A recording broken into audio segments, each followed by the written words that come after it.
Hello, Aro, and anyone else who's watching. Let me close this. Close this. We're going to be looking at one of your games today. Let me. Gosh, it's been a long time since I used this. Is this one? Yes, it is. Okay.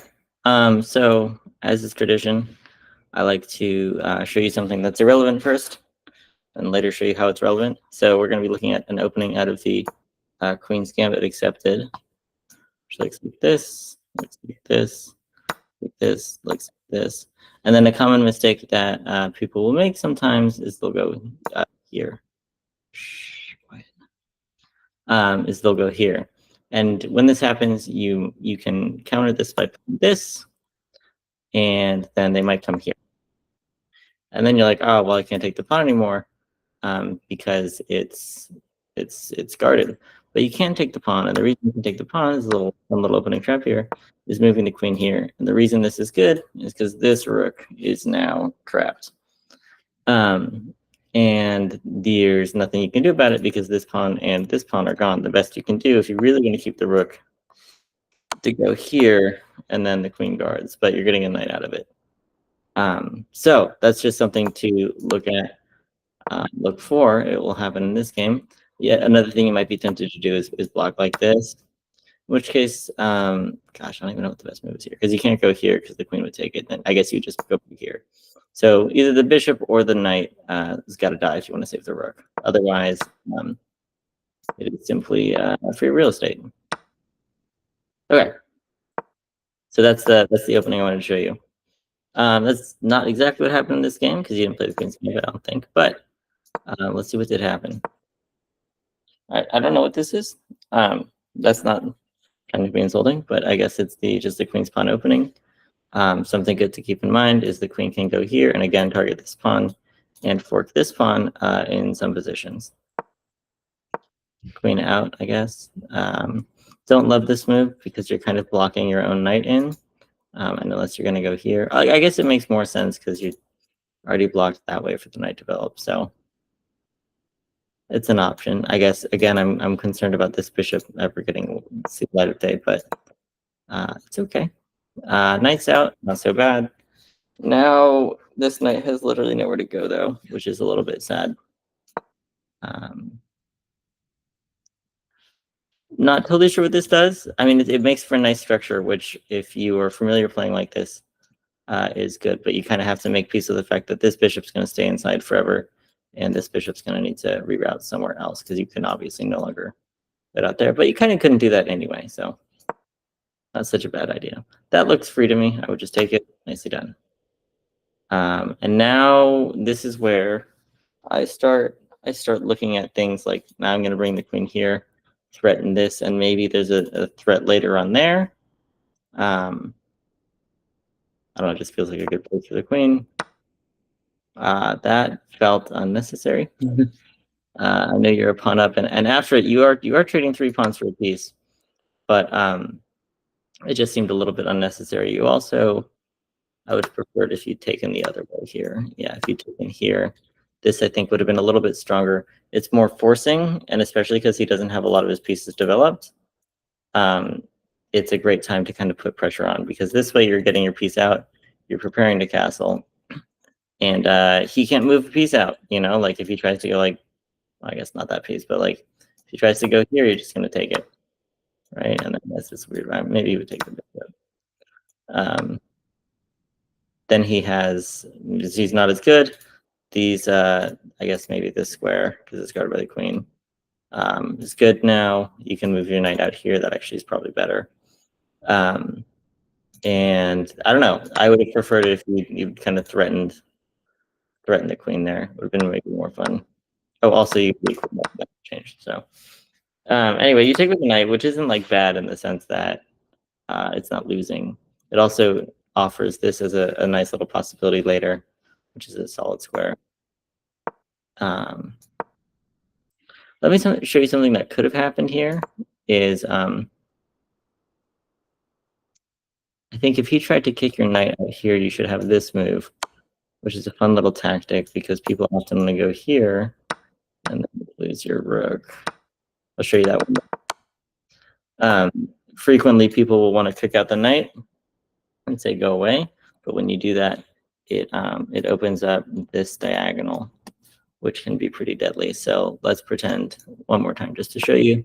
Suddenly this diagonal is open and it allows the queen to check. Now technically he could go maybe here instead, but that opens this up for a fork on the king. So like if he tries to avoid this, you have this, which is nice for you. Also his king is moved, which isn't great. So most people would probably, and I think I would argue this is better, is to just lose the rook. Go here, take, win the rook. But he didn't do that. Instead, he moved this forward. And here we get a little position which might seem familiar to you, which is these two pawns are not there anymore. And so if we wanted to, we could play a move like this. And in this instance, this knight kind of just so happens to be guarding the square so that this trick doesn't work anymore, right? Because if you try it now, it's just a free knight again. But this trick also doesn't work because you can just plug it.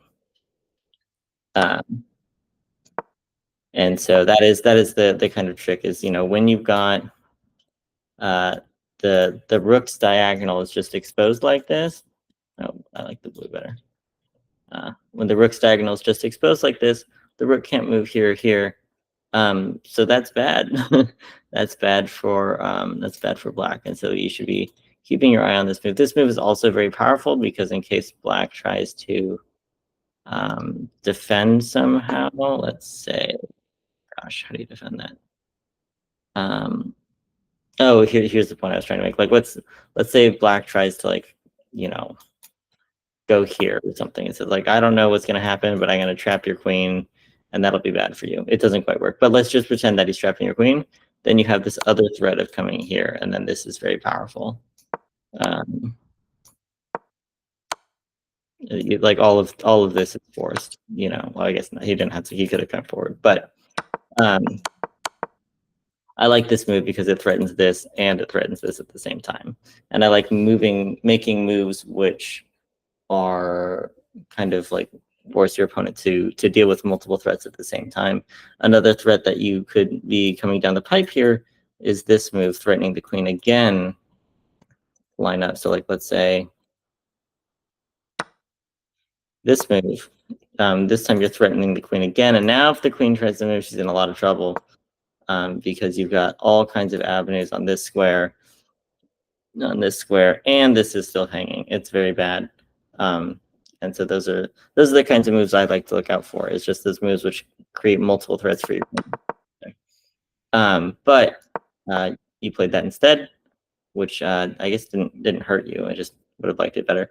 You also have, well, not exactly here because the bishop guards, but if the bishop suddenly dies, you'd be able to pick up this pawn by checking the king, but the bishop is alive, so never listen to me. Pawn moves up. That's a fine move. I like, stylistically, I think I might have taken here, just because this looks like a very nice file.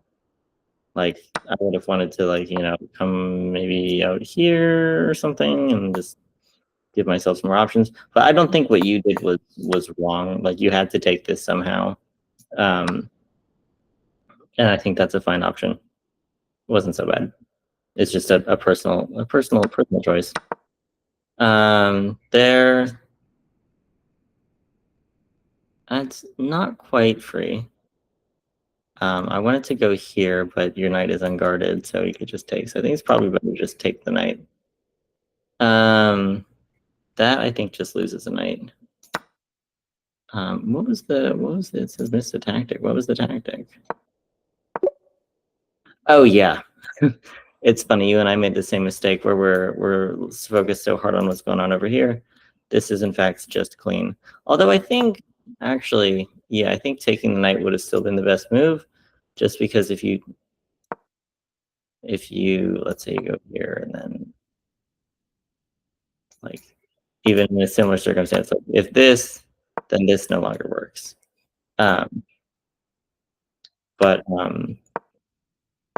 Yeah, so you moved here, which does line this up, and this is going to guard that square, which will hurt you. But he takes, which I think is probably fine because that makes this threat less bad, right? Like if you take back right here, and then he comes here, you can just take this. It's not a threat anymore. So he takes, you take back, pawn comes here. This, I think you probably should, oh, I think the Google's telling me I'm alone in the call. Let me just verify. Yes, stay in the call. This is kind of a classic. I'm pinning the pawn. I didn't see it before, but when he moved like this, it made me realize what he was aiming for here. Just when I was originally reviewing this game. You're gonna get gonked. Very nice. You gotta take that. And then I would castle. Very nice. You're gonna lose a pawn. Be careful moving this bishop because you will hang this pawn. Be careful moving this pawn because you'll hang this rook. Tough position. Rook out. Good move. Queen out. I personally, stylistically, I would go here just to keep the queen's diagonal from getting any worse. Right? Like if you go here, then you know the threats along this diagonal are somewhat muted. It will also allow your bishop to get active, which is nice. Anyway, you did that, which isn't so bad because now it's like, what are you gonna do? And you have ideas here, which I think you do. Very nice. And you should take. Very nice. And this does something which I don't think you saw it did. It actually makes a fork here. So the queen's gonna leave, and then you can still take this rook over here. But I think you maybe didn't see that. I would have just taken the rook. I mean, the queen getting in is bad, but I don't. Let's see how bad is this. I don't think it's so bad. Like, not much is hanging. You can probably just go like here, maybe, to save the bishop. Oh, even safer, maybe. I see GMs do this a lot, but I don't know how to play like that. I guess sometimes the bishop down here is good because it guards this pawn. Anyway, none of that happened. Instead, you came down there, threatened the queen. I'd be tempted to take the knight in this situation, just because it would damage the pawn structure, right? If you take here, then maybe you have some form of counterplay. I mean, not right there, but I guess you could go like here. Well, not yet. How would you make this work? Here, maybe here first. Oh, what about that?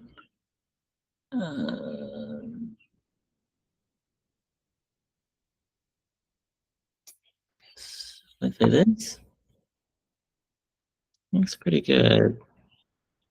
Even come here first because this isn't a threat, and then this is a serious problem. You're gonna, I guess, how would you do this? Wow, you're surviving, and then the king has to move, or the queen has to move, either way. Because this is incoming. You know, if the queen doesn't move, then you have this. Anyway, this is the division.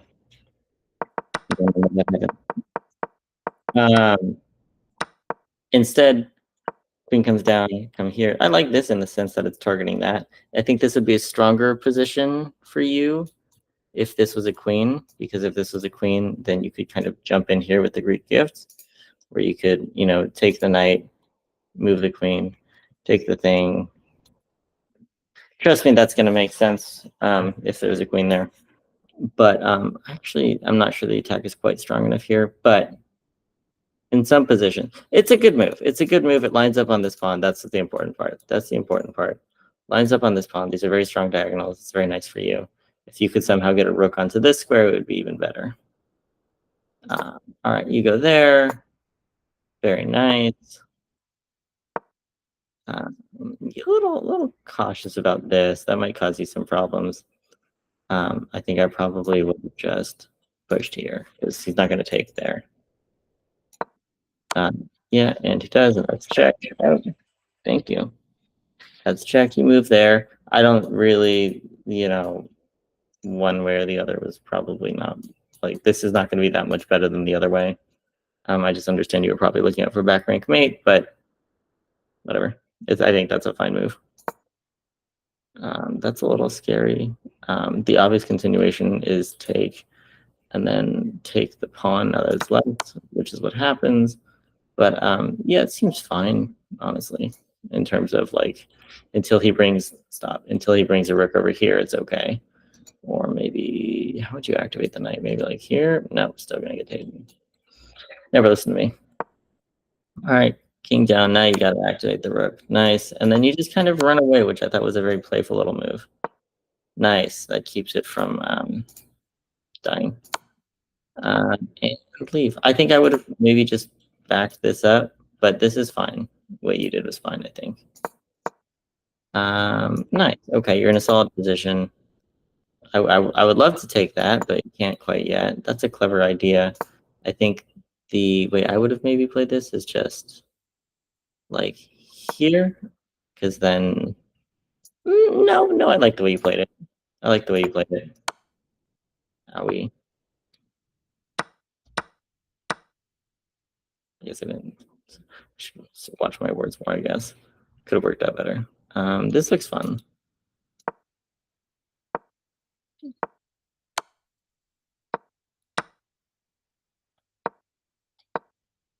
Okay.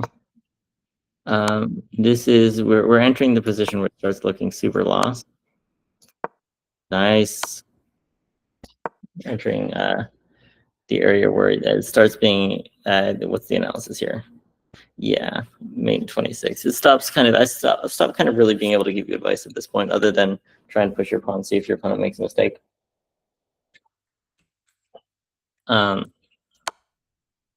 There's frankly too many pieces on the board to stalemate with the other. But like I would maybe push this pawn just to try and get him to take it, and then I get rid of the other pawns and try and stalemate. But this is good. This is really good. You're giving yourself a real chance with this strategy here.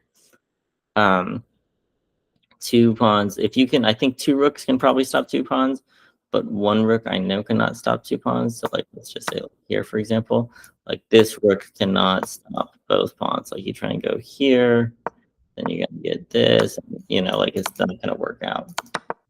There's just no way for a single rook in any position to stop 2 pawns.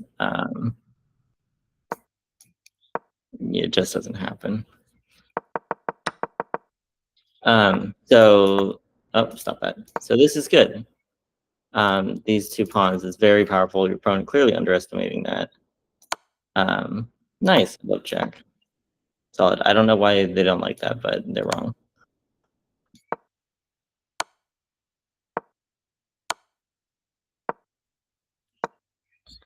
Yeah, that does hang the queen, which I think you saw. Nice. Take, and now you have a problem. And you have to be careful here because you obviously can't promote right away, but even if this was like here, let's see.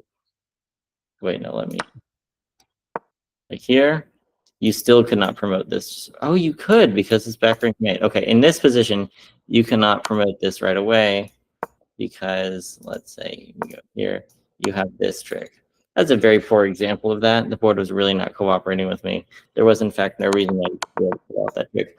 But the idea was look out for some kind of rook behind the king, check, skewer the queen type of maneuver that does happen a lot in games. Okay. Nice. Better promote. Very nice. There you go. And there's that kind of idea. If this bishop had been, say, over here, this would have been much more potent. But anyway, takes, and promote. Checkmate. Very nicely done. That was a nice little game. I like that you kept fighting. It's hard to keep fighting when you're down so much material. I mean, let's see what we'll do. Is it not going to show me a little graph? Oh, the graph's down here. Yeah, like these positions, it's hard to keep fighting for, when you're down 12. But you did, and it does pay off. It does pay off. So good job there. I'm gonna review next one next. Stop. And how do I stop presenting?